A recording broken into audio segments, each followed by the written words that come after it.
Hello बच्चों, let's read the question which says that which of the following statement is correct about the equilibrium constant.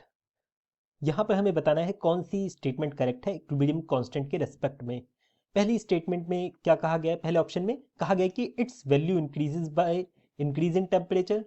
B statement में कहा गया है कि its value decreases by decrease in temperature. C statement में कहा गया है कि इट्स वैल्यू में इंक्रीज और decrease with increase in temperature.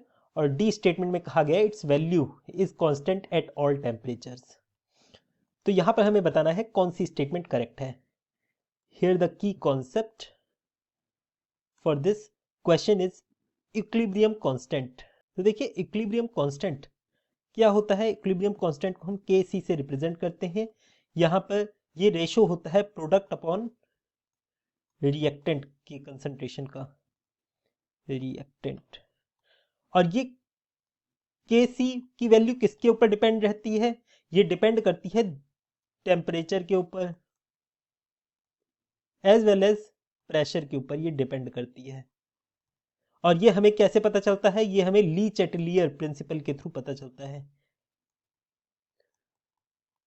कि अगर हम टेम्परेचर को बढ़ा देते हैं एंडोथर्मिक रिएक्शन के लिए, कौन सी रिएक्शन के लिए?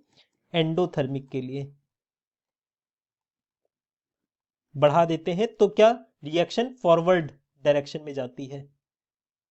और वहीं एक्सोथर्मिक में अगर बढ़ाओगे तो यही रिएक्शन कहाँ जाएगी? बैकवर्ड में जाएगी।